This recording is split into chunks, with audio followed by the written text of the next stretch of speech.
The gunshot echoed through the underground parking garage like thunder. Amara's hands trembled as she pressed them against Minjun's bleeding chest, his blood warm and sticky between her fingers. "Stay with me," she whispered, tears streaming down her face. "You don't get to die. Not after everything." Minjun's eyes flickered, a weak smile crossing his lips. You did this. Saved me." His hand reached up to touch her face, leaving a crimson streak across her cheek. "Don't you dare," Amara choked out. "You promised we'd figure this out together." Sirens wailed in the distance, growing closer. Minjun's grip on her hand tightened one last time before his eyes closed. 90 days earlier, Amara Okafor had stepped off the plane at Incheon International Airport with nothing but a carry-on bag and a heart full of ghosts. Seoul stretched before her like a neon promise, all glittering lights and foreign sounds. She didn't speak Korean. She didn't know anyone here. That was exactly the point.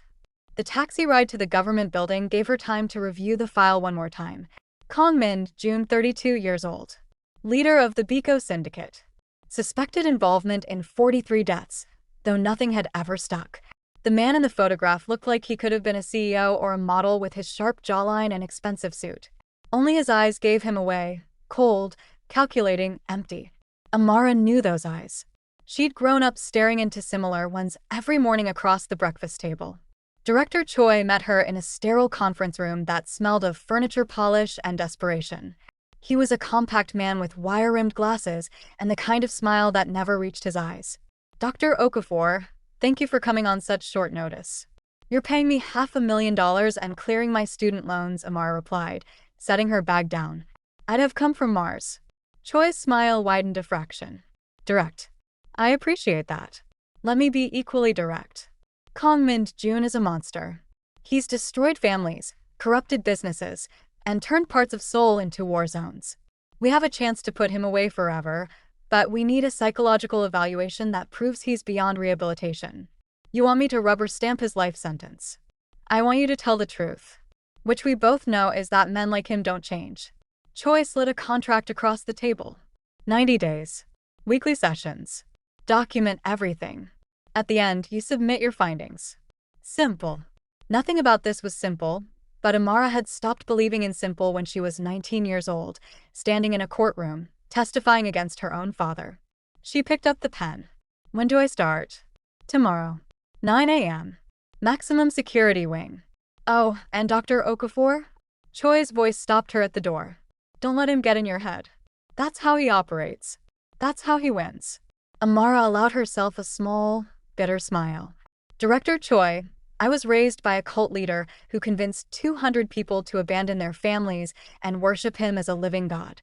I know exactly how men like Min-jun operate." That night, alone in her temporary apartment, Amara couldn't sleep. She kept seeing her father's face, the way he'd looked at her during the trial. Not with anger, but with disappointment. Like she'd failed some test she hadn't known she was taking. She'd spent the last 9 years studying criminal psychology, trying to understand what made people capable of destroying others without remorse. Her father had murdered 12 people in a mass poisoning when the authorities had finally closed in on his compound. 12 people who'd trusted him, followed him, loved him, and she'd been the one to give the FBI the evidence they needed. The next morning, Amara dressed carefully. Conservative black suit, hair pulled back in a tight bun, minimal makeup. Professional armor. She needed every advantage she could get. The maximum security facility was buried 3 levels underground, accessible only through multiple checkpoints and security screenings. The guards looked at her with a mixture of pity and curiosity as they led her deeper into the complex. Finally, they reached a room divided by bulletproof glass. A single chair sat on each side. A telephone receiver mounted on the wall. "He'll be here in 5 minutes, the guard said. "Phone works both sides. Recording everything. Emergency button under your side of the desk if you need us. Don't touch the glass." Then she was alone. Amara sat down, pulled out her notepad, and waited. She controlled her breathing, slowed her heart rate, centered herself the way she'd learned in graduate school. First impressions mattered. She needed to project calm, control, professional detachment. The door on the other side opened. Kong Min-jun walked in like he was entering a boardroom, not a prison. The orange jumpsuit should have diminished him. Instead, he wore it like a designer suit. He was taller than she'd expected, maybe 6 feet, with the kind of lean build that suggested disciplined strength rather than bulk. His hair was styled perfectly despite his incarceration. And those eyes, the ones from the photograph, locked onto her with an intensity that felt almost physical. He sat down slowly, deliberately, never breaking eye contact. Then he smiled. It was a beautiful smile, warm and charming, and it didn't reach his eyes at all. Neither of them reached for the phone. They sat in silence for 30 seconds. A full 30 seconds of stillness, each waiting for the other to blink first. Amara had played this game before. She could wait all day. Finally, Min-jun picked up his phone. His voice, when it came through the receiver, was surprisingly soft, almost gentle. Dr. Okafor. Nigerian father, American mother. Born in Austin, Texas. Raised in the Church of the Eternal Dawn until age 19. Stanford University. PhD in criminal psychology with a focus on rehabilitation of violent offenders. Graduated top of your class. Currently $38,000 in student debt, despite your prestigious education. No romantic relationships longer than 3 months. Estranged from your entire family. He paused. Should I continue? Amara picked up her phone, her expression never changing. You missed the part where I testified against my father and got him sentenced to life in prison for 12 counts of first-degree murder.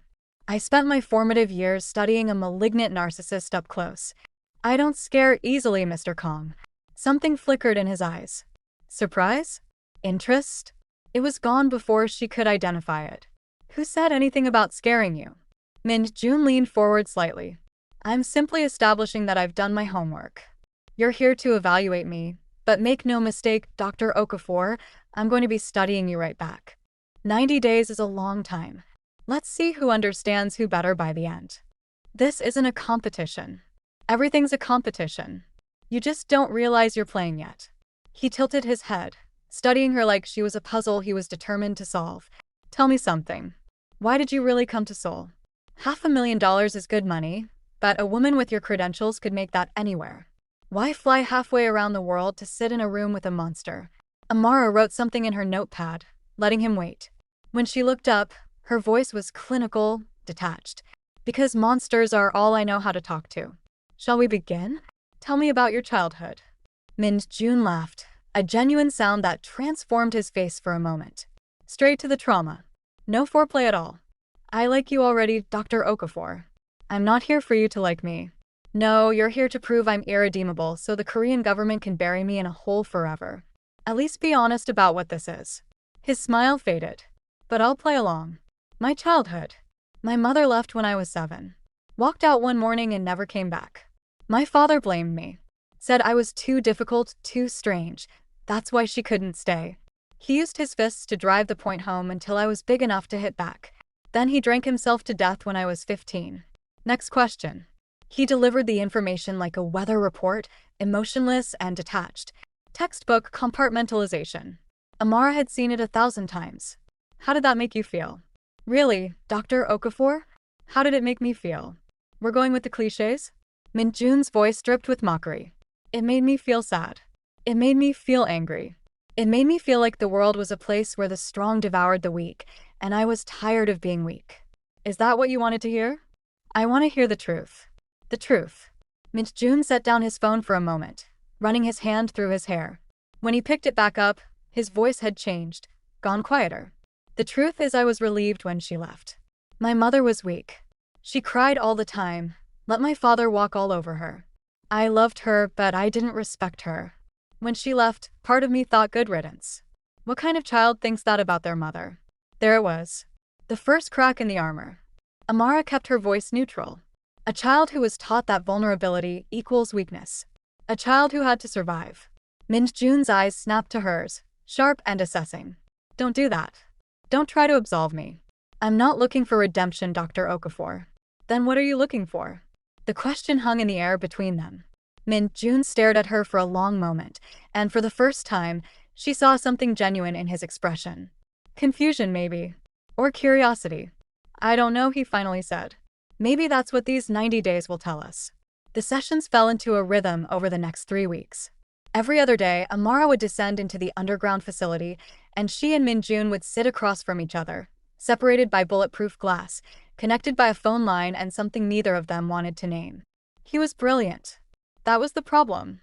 Min-jun could have been anything, a lawyer, a businessman, a politician. Instead, he'd built a criminal empire with the same intelligence and strategic thinking. He played psychological games with her, testing her boundaries, probing for weaknesses. But Amara had spent her entire life around manipulators. She knew every trick, every tell, every carefully constructed facade. And slowly, session by session, she began to map the real person hiding behind the monster. On day 10, Min-jun arrived carrying a paper bag. "What's that?" Amara asked when the guard had left. Min-jun held it up with a grin. "Jollof rice. Nigerian style. Had my lawyer track down a restaurant in Itaewon. Thought you might be homesick." Amara stared at the bag. It was a manipulation tactic. Classic. Create artificial intimacy through personalized gestures. Make the target feel seen, understood, special. She should refuse it, maintain professional boundaries. "That's very thoughtful," she heard herself say instead. "But I can't accept gifts from you. It's food, not a bribe. Besides, you're on the wrong side of the glass. What am I going to do, poison you through bulletproof barriers?" Min-jun set the bag down on his side. "I'll just eat it myself then." "Shame though. Waste of good jollof. You're trying to create a sense of obligation. I'm trying to be nice. Not everything is a mind game, Dr. Okafor. With you, everything is a mind game." Min-jun's smile turned sharp. "See, that's what I like about you. You don't pretend. Most people, they want to believe the best in others. They want to think people are basically good. You know better. You've seen the worst of humanity up close. We're the same, you and I. We're nothing alike. Aren't we? You studied monsters by living with one. I became a monster to survive one. Different paths, same destination. We both learned that the world doesn't reward goodness. It rewards strength." Amara set down her pen. "Is that what you tell yourself? That you had no choice?" "I'm saying I made the choices I made with full awareness of what I was doing. I don't hide behind trauma or circumstance. Yes, my childhood was hell. Lots of people have hellish childhoods. Most don't end up running criminal organizations. I wanted power. I wanted control. I wanted to never feel weak again. So I took it. Own your choices, Dr. Okafor. That's the only real freedom we have. Even if those choices hurt other people. Everyone hurts other people. You hurt your father when you testified against him. I'm sure that destroyed him. Knowing his own daughter was the reason he'd spend the rest of his life in prison. But you did it anyway because it was the right choice. For you. For society. Don't pretend your hands are clean." Amara felt her chest tighten. "That's different. Is it? You chose to save yourself and others at the cost of your father's freedom. I chose to save myself and build something at the cost of, well, various things. The scale is different, but the calculus is the same. We all decide who matters and who doesn't. You've killed people, Min-jun." It was the first time she'd used his first name. Something shifted in his expression. "Yes," he said quietly. "I have. And I remember every single one. I'm not asking for forgiveness. I'm not even asking for understanding. I'm just asking that you see me clearly. Not as a monster, not as a victim. Just as a person who made choices and lived with them." The session ended shortly after, but Amara couldn't stop thinking about his words. That night, she broke protocol and called her mother. They hadn't spoken in 4 years. "Amara?" Her mother's voice was very distant. "Is everything okay?" "I'm fine. I wanted to ask you something. About Dad." Silence on the other end. "Then, I don't want to talk about your father. Do you ever regret it?" "What I did. You did what you had to do." "That's not what I asked." Her mother sighed, a sound that carried years of exhaustion. "Yes. Sometimes I regret it. Not because he didn't deserve prison. He did. But because it cost us you. It cost me my daughter. You left and never came back. So yes, Amara. Sometimes I wonder if there was another way. A way we didn't lose everything." Amara closed her eyes. "There wasn't. You know there wasn't. Maybe. Or maybe we just told ourselves that to make it easier." Her mother paused. "Why are you calling now? After all this time?" "I don't know. I'm working on a case, and it's making me question everything. Then maybe you should walk away from the case." But Amara couldn't walk away. On day 20, she arrived to find Min-jun different. Quieter. The usual sharp energy was gone, replaced by something heavier. "Bad day?" she asked as she sat down. Min-jun didn't smile. You could say that. Found out my father's liver finally gave out. He died 3 days ago. No one told me until today. I'm sorry. Don't be. I'm not. He was a bastard who made my life hell. The world's better without him. But his hand shook slightly as he lifted the phone. So why do I feel like someone carved out a piece of my chest? Amara leaned forward. Because he was still your father.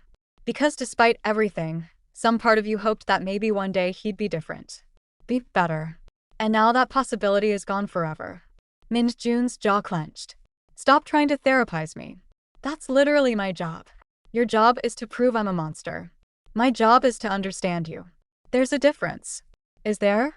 Min-jun stood abruptly, began pacing on his side of the glass. You want to understand me? Fine. Here's the truth. When I was 12, my father broke 3 of my ribs because I didn't bow low enough when greeting one of his drinking buddies. I was 15 when I realized I was bigger than him, stronger than him. I could have fought back, could have defended myself. But I didn't. You know why? Amara shook her head. Because some pathetic part of me still wanted his approval. Still thought maybe if I was good enough, obedient enough, he'd love me. So I took the beatings. Took them until I was 17 and watched him pass out drunk on the couch. I stood over him with a kitchen knife in my hand. Stood there for an hour, thinking how easy it would be. How much better the world would be. How free I'd be. But you didn't do it. No, I didn't do it. Put the knife back, walked away, and never went home again. Slept on the streets, did things I'm not proud of to survive, eventually fell in with people who taught me that power was the only thing that mattered. Built myself up from nothing. And now he's dead, and I never got to show him what I became. Never got to see his face when he realized his pathetic son had become someone who mattered. Someone who made people afraid. His voice cracked on the last word. Min-jun turned away, pressing his palm against the glass, his shoulders rigid. Amara found herself standing too, moving to the glass. She placed her hand on her side, matching his position. You didn't want him to be afraid of you. You wanted him to be proud of you. That's stupid. I don't care what he thought. Min-jun, look at me. He turned slowly. His eyes were red, wet. She'd never seen him cry. It's okay to grieve, Amara said softly. Even for people who hurt us. Even for people we hated. It doesn't make you weak. It makes you human. I don't want to be human. Humans hurt. Humans break. I can't afford to break. You're breaking right now. I know. His voice was barely a whisper. God, what are you doing to me? The guard knocked on the door, signaling the end of their session. Min-jun wiped his eyes quickly, composing himself with visible effort. Before he left, he picked up the phone one last time. Dr. Okafor? Amara. Thank you. For seeing me. After he was gone, Amara sat in the empty room for 20 minutes, staring at the handprint he'd left on the glass. She was crossing lines she shouldn't cross. Getting involved in ways that violated every professional boundary. Director Choi would be furious if he knew. But for the first time in 9 years, Amara felt like she was doing something that mattered. Not just analyzing criminals from a safe distance, but actually connecting with another human being who understood what it meant to carry darkness. On day 30, everything changed. Amara had been reviewing Min-jun's case files, reading through witness testimonies and police reports. Something had been bothering her about the incident that made him famous, the massacre that had supposedly cemented his reputation as a ruthless killer. The timeline didn't make sense. According to the reports, Min-jun had ordered a hit on a rival gang's headquarters, resulting in 7 deaths. But the psychological profile she'd built over the past month didn't match. Min-jun was calculated, strategic. The massacre had been emotional, chaotic, excessive. It wasn't his style. She dug deeper, cross-referencing dates and locations. Found inconsistencies in witness statements. Discovered that several key witnesses had since recanted or disappeared. The more she looked, the more the official story fell apart. The next session, she came prepared. Tell me about the Songpa incident, she said without preamble. Min-jun's expression shuddered immediately. What about it? You didn't order that hit. You couldn't have. The psychological profile doesn't match, the timeline is wrong, and the execution was sloppy. You're not sloppy. So why did you take responsibility for something you didn't do? For a long moment, Min-jun said nothing. Then he smiled. But it wasn't his usual calculated expression. It was sad, resigned. You're too smart for your own good, Dr. Okafor. Who are you protecting? Drop it. Min-jun, if you're innocent. I'm not innocent. Don't ever think I'm innocent. I've done plenty of terrible things. Just not that particular terrible thing. Then why? Because. His voice rose, sharp and desperate. Because some people are worth protecting, even if it costs everything. Especially if it costs everything. You of all people should understand that. Amara's mind raced. Who would a man like Min-jun protect? Who mattered enough for him to throw away his freedom? Your sister, she breathed. You have a sister. Min-jun's face went white. The silence that followed was deafening. Min-jun stared at her with an expression she'd never seen before. Raw, exposed fear. How did you? He started, then stopped. It doesn't matter. Forget you ever thought that. Forget this conversation happened. Min-jun, if you're protecting someone, if there's more to this story. There's nothing. I did what they said I did. End of story. But his hands were shaking so badly, he could barely hold the phone. Amara made a decision that would change everything. I'm going to find out anyway. You know I will. I don't stop once I see a thread. It's who I am. So you can either tell me, or I can dig until I uncover it myself. Which do you prefer? Min-jun closed his eyes. When he opened them again, tears streamed down his face. She's 24. Seo-yeon. My little sister. She has a cognitive condition, processing disorder. She's brilliant, but she doesn't always understand social cues, can't always control her responses under stress. Our father was even worse to her than he was to me. When he died, I promised I'd protect her. Always. And the Sonpa incident? She was with me that night. Shouldn't have been, but her caretaker was sick, and I didn't want to leave her alone. We were meeting with the Sonpa gang about territory disputes, trying to negotiate peacefully, believe it or not. But they saw her as a weakness. Started threatening her, said they'd take her, hurt her to get to me. Seo-yeon panicked. Grabbed one of my guard's guns. She didn't mean to, she was just scared. But she shot one of them. Just one. In the shoulder. His voice broke. Everything went to hell after that.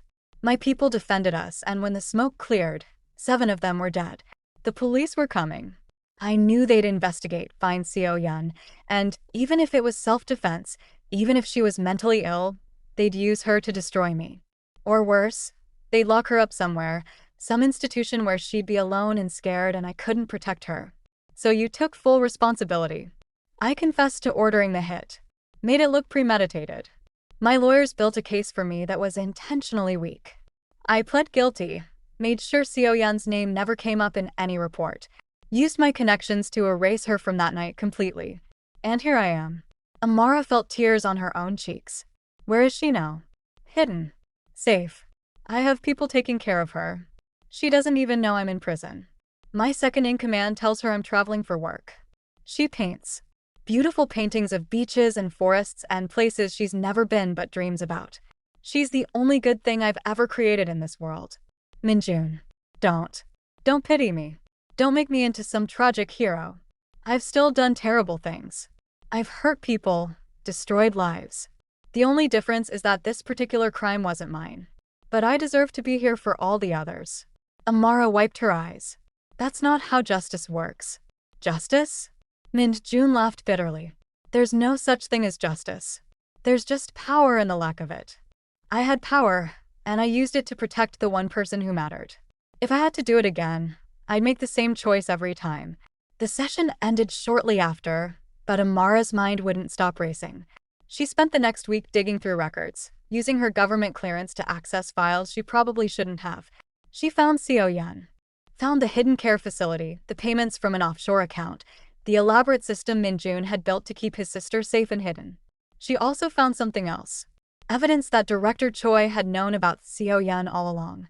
Had known Min-jun was protecting her, had known the confession was coerced by circumstance. And he'd buried it because having Min-jun locked up served some other purpose. On day 45, Amara made another decision that would change everything. She drove to the care facility. Seo-yeon was in the art room when Amara arrived, painting a sunset over an ocean. She was beautiful, with the same sharp features as her brother but softer, gentler. Her hands moved across the canvas with focused intensity. That's lovely, Amara said softly. Seo-yeon jumped slightly, then turned. Oh, hello. Are you new here? I'm a friend of your brother's. Seo-yeon's face lit up. Min-jun? You know Appa? Is he back from his trip? I miss him. He usually calls more often, but Jae-sung says he's really busy with work. Amara's heart broke. He misses you too. He talks about you all the time. About how talented you are. He does? Seo-yeon blushed, pleased. He always believed in my painting. Even when father said it was a waste of time. Min-jun bought me my first real art supplies. Told me I could create anything I wanted. They talked for another hour. Seo-yeon showed her paintings, told her stories about growing up with Min-jun, how he'd protected her from their father's rages, how he taught her that being different wasn't wrong. The picture that emerged was of a man who'd sacrificed everything for someone he loved. When Amara left, she sat in her car and cried. Really cried, for the first time since she'd testified against her father. Because she finally understood. Min-jun wasn't a monster. He was a brother who'd made impossible choices in an impossible situation. And she was falling in love with him. The realization hit her like a physical blow. It was unprofessional, unethical, completely inappropriate. She should request to be removed from the case immediately. Should turn in her findings and walk away before things got more complicated. Instead, she drove back to the facility for their day 50 session. Min-jun took one look at her face and knew. You found her. You talked to her. Yes. And she's wonderful. She thinks you're away on business. She showed me her paintings. She loves you so much. Min-jun's composure shattered. He pressed his forehead against the glass, shoulders shaking. I haven't seen her in 91 days. Do you know what that's like? Knowing she's out there, probably wondering why I don't visit, and I can't even call her because hearing my voice would make it worse. Amara placed her hand on the glass over his. I'm going to get you out of here. What? You don't belong here. Not for this. I'm going to find a way. Amara, no. Don't throw away your career for me. I'm not worth it. That's not your decision to make. Listen to me. Min-jun looked up, his eyes desperate. I'm falling for you. I think I have been since that first day when you stared me down and didn't flinch. You make me want to be better, different. But I'm still a criminal. I've still done terrible things. You can't save me. I'm not trying to save you. I'm trying to help you save yourself. It's the same thing. No, it's not. Saving you would be taking responsibility for your choices. Helping you means giving you the tools to make different choices. And right now, the choice being taken from you isn't fair. Min-jun reached for the phone with trembling hands. If you do this, if you go against Choi, he'll destroy you. Then we'll deal with that together. Together, Min-jun repeated softly. I've never had together before. I don't know how to do that. Neither do I. But we'll figure it out. They sat in silence for a long moment, hands pressed against the glass, separated by barriers but connected by something stronger than either had expected to find. That night, Amara requested a meeting with Director Choi. He received her in his office, all professional courtesy and cold eyes. Dr. Okafor, I trust your evaluation is progressing well? Actually, Director, I have some concerns about the case. There are inconsistencies in the evidence that I think warrant further investigation. Choi's expression didn't change. What kind of inconsistencies? The Sompa incident. The timeline doesn't match the confession. I believe there may have been coercion involved. I see. And you're basing this on? On 90 hours of psychological evaluation and a thorough review of the case files. Choi stood, walking to his window. Dr. Okafor, I'm going to be very direct with you. Kang Min-jun is a dangerous criminal who has terrorized this city for years. He confessed to the Sompa killings. Whether he was coerced or not is irrelevant.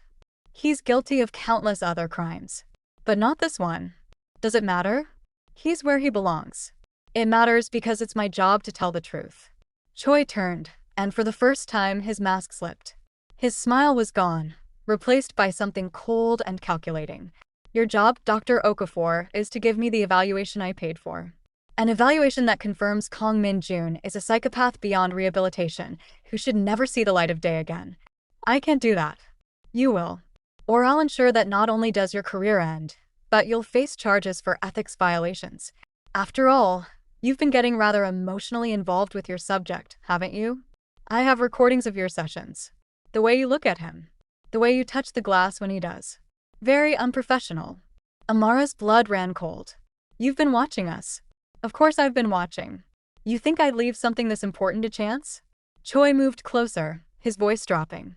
Here's what's going to happen. You're going to submit your evaluation in 35 days. It will state that Kang Min-jun is dangerous, irredeemable, and a threat to society. In exchange, you get your money, your freedom, and you walk away clean. And if I refuse, then I'll make sure you join him in prison. And without you around, who do you think will protect his precious sister? These things have a way of getting out. Such a shame if she ended up in a state institution. Those places are terribly cruel to people like her. Amara felt rage boil in her chest. You'd threaten an innocent disabled woman? I'd do whatever it takes to keep this city safe. Min-jun has information that could destroy careers, topple government officials, expose corruption that goes all the way to the top. He needs to stay buried. And you're going to help me bury him. Choi returned to his desk, his pleasant mask back in place. You have 35 days, Dr. Okafor. I suggest you spend them wisely. And don't do anything foolish. I'd hate for anything to happen to you or anyone else you care about. After Amara left, she sat in her car, shaking with anger and fear. She'd been played, used as a pawn in something much bigger than she'd understood. Amara didn't go back to her apartment that night. Instead, she drove aimlessly through Seoul's neon-lit streets, trying to figure out what to do. She was trapped. If she told the truth, Choi would destroy her and hurt Seo-yeon. If she lied, Min-jun would spend the rest of his life in prison for something he didn't do. At 2 a.m., she finally returned home to find someone waiting in her apartment. Min-jun's second-in-command, Jae-sung, sat in her living room like he'd been invited. He was older than Min-jun, maybe 40, with graying hair and the kind of stillness that suggested violence held carefully in check. How did you get in here? Amara demanded. Same way I get into everywhere. By being good at my job. Jae-sung stood. We need to talk, Dr. Okafor. About my boss. About what you're really caught up in. I'm not discussing my patient with you. He's not your patient anymore. He's the man you're in love with. I've seen the session recordings. Hell, everyone's seen them. You're not subtle. Amara sank into a chair. This is insane. This whole situation is insane. Agreed. Which is why I'm here. You've been played, Doctor. Choi doesn't just want Min-jun locked up. He wants him dead. My boss has evidence of a trafficking ring that goes all the way to the Blue House. Politicians, police chiefs, judges. All involved in moving girls from Southeast Asia into Seoul's underground markets. Min-jun stumbled onto it 2 years ago when one of the rings tried to operate in our territory. He's been collecting evidence ever since, planning to expose them. So they framed him for murder. No, they gave him an impossible choice. Protect his sister and confess, or they'd make sure Seo-yeon disappeared into the same trafficking network. What would you have done? Amara closed her eyes. The same thing he did. Exactly. So now you understand. This isn't about justice. It's about powerful men protecting their secrets. Jae-sung pulled out a flash drive. This contains copies of everything Min-jun collected. Names, dates, financial records, surveillance footage. Everything you need to blow this whole thing wide open. Why give it to me? Because Min-jun won't use it. He's too afraid they'll hurt Seo-yeon or you in retaliation. But you're not part of his organization. You're a government consultant. If you expose this, they can't touch you without making it obvious they're trying to cover something up. It's your best protection. They'll still try. Probably. But at least you'll have a fighting chance. More than Min-jun has right now. Jae-sung moved toward the door. Day 90 is in 35 days. Whatever you're going to do it before then. After that, it's too late. After he left, Amara sat staring at the flash drive for hours. She could walk away, take her money, submit the false report, disappear and start over somewhere else. It would be the smart thing, the safe thing. But she'd spent her entire life running from the shadows of her father's legacy.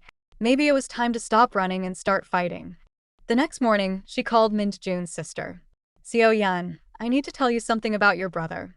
What followed was one of the hardest conversations of Amara's life. She explained everything, where Min-jun really was, why he was there, what he'd sacrificed to protect her. Seo-yeon cried, but she also understood. He's always protected me, she said softly. Even when we were little. He took punishments meant for me. Went hungry so I could eat. I always knew he'd do anything for me. But I never wanted this. I know. But we can help him now. I have a plan, but it's dangerous. And I need your permission because it involves you. What do I need to do? Over the next 25 days, Amara worked with Jae-sung to build a case that would expose the corruption. She documented everything. created backups, sent copies to international journalists and human rights organizations. She prepared a presentation that would air during her final evaluation, when she knew government officials would be watching. On day 80, she visited Min-jun for what might be their last session before the final evaluation. "You've been planning something," he said immediately. "I can see it in your face. Amara, whatever it is, stop. Don't throw your life away for me. It's too late. I've already set things in motion. Then undo them. Please. I can't watch you destroy yourself." Amara leaned close to the glass. "Do you remember what you asked me on our first day? You wanted to know why I really came to Seoul. I told you it was because monsters are all I know how to talk to. But that was a lie.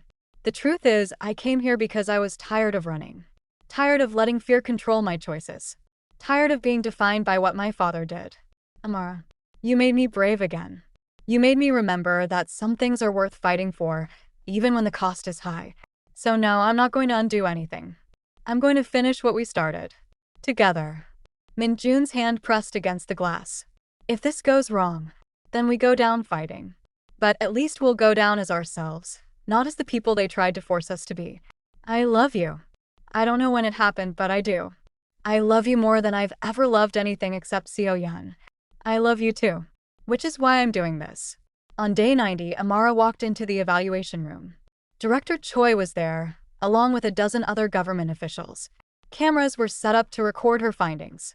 Everything was being broadcast to a private network of officials who needed to know if their monster would stay caged. Amara connected her laptop to the display system. Choi smiled, confident he'd won. "Dr. Okafor, please present your findings on Kang Min-jun." Amara took a breath. "Certainly. I'll begin with my conclusion. Kang Min-jun is a dangerous individual who has caused significant harm to society." Choi's smile widened. "However, he is not dangerous because he's a psychopath beyond rehabilitation. He's dangerous because he's a man who was forced to choose between impossible options in a system designed to exploit that desperation." Choi's smile vanished. "Dr. Okafor, please don't interrupt. You asked for my professional evaluation, and that's what you're going to get. The truth." She pressed a button, and the screens filled with documents. The Songpa incident that Kang Min-jun confessed to was actually an act of self-defense by his disabled sister. He took responsibility to protect her from a system that would have destroyed her. And the reason he needed to be locked up had nothing to do with justice and everything to do with this. More documents flooded the screens. Financial records. Surveillance footage. Names and dates and evidence of crimes that made Choi's face go white. A trafficking ring operating at the highest levels of Korean government. Politicians, police, judges, all working together to move vulnerable women and children into forced labor and worse. Kang Min-jun discovered this operation and began collecting evidence. "So you framed him, threatened his sister, forced him to confess to crimes he didn't commit." The room erupted. Officials shouting, trying to shut down the presentation. But it was too late. The broadcast had gone out. And Amara had sent copies to every major news organization in Seoul, Tokyo, and Beijing. Choi lunged for her, but police officers burst through the door. Real police, ones who weren't on the take. International authorities had been notified the moment Amara began her presentation. In the chaos, Amara ran. She knew where she needed to go. Down to the maximum security wing where Min-jun was being held. The guards had fled their posts, abandoning protocol as the facility went into lockdown. She found him in his cell, watching the chaos unfold on a small television screen. "You did it," he breathed. "You beautiful, crazy woman. You actually did it. We did it. Your evidence. Jae-sung's help. Your sister's bravery and agreeing to testify. All of us together." The cell door's electronic lock clicked open. Jae-sung's work from the outside. Min-jun stepped out cautiously, like he couldn't believe it was real. Then gunfire erupted from somewhere above them. Choi's remaining loyalists, making one last desperate attempt to silence everyone who knew the truth. Min-jun grabbed Amara's hand. "We need to go. Now." They ran through the underground corridors, following Jae-sung's escape route. But Choi caught up to them in the parking garage, a gun in his hand. "You've destroyed everything," he snarled. "Decades of work. Years of careful planning. For what? For him?" "For the truth," Amara said. "For justice." "Justice?" Choi laughed. "There's no such thing. There's only power." The gun went off. Min-jun moved faster than Amara thought possible, pushing her aside. The bullet caught him in the chest, and he went down hard. No. Amara dropped beside him, pressing her hands against the wound. Blood. So much blood. Warm and sticky and terrifying. Stay with me. You don't get to die. Not after everything. Min-jun smiled weakly, touching her face with a trembling hand. You did this. Saved me. Made me human again. Don't you dare. You promised we'd figure this out together. Police flooded into the garage surrounding Choi. Someone was calling for an ambulance. Amara held Min-jun's hand, tears streaming down her face. I handle you. You handle me, she whispered. That's the deal. So you have to stay. You have to. Min-jun's eyes fluttered. Every day. I'll handle you every day. The ambulance arrived. The surgery took 6 hours. Amara sat in the waiting room with Seo-yeon, both of them holding each other, praying to whatever gods might listen. When the doctor finally emerged, Amara couldn't breathe. He's going to make it. The bullet missed his heart by centimeters. He'll need time to recover, but he's going to be fine. 6 months later, Amara sat in a small cafe in Busan with Min-jun and Seo-yeon. The investigation had exposed over 40 government officials and dismantled 3 major trafficking networks. Min-jun's charges had been dropped. He'd testified against everyone involved, helped authorities understand the criminal networks from the inside. Seo-yeon showed them her latest painting, a portrait of all 3 of them, standing together in sunlight. Amara's phone rang. Another case. Another person labeled a monster who might be something else entirely. You're taking it? Min-jun asked. She smiled. We're taking it. I handle the psychology, you handle the strategy. So we're partners now. Amara kissed him, soft and sweet and full of promise. You think you can handle me? Min-jun grinned, the first genuinely happy expression she'd ever seen on his face. Every single day, Dr. Okafor. Every single day. They walked out together into the soul sunshine, 2 broken people who'd found each other in the darkness and chosen to build something better. The road ahead wouldn't be easy. They both carried scars that would never fully heal. But they'd learned that sometimes the monsters we fear are just people who made impossible choices in impossible situations. And sometimes, love means seeing someone clearly, all their flaws and darkness, and choosing to stand beside them anyway. If you enjoyed this story and want to see more content like this, please hit that subscribe button and leave a comment below telling us what you thought. Should we do a part 2 showing Amara and Min-jun's next case? Let us know. And don't forget to like this video to help the algorithm push this story to others who might need to hear it. Thank you for watching, and remember, everyone deserves a chance to be more than their worst moment. Even monsters. Even us.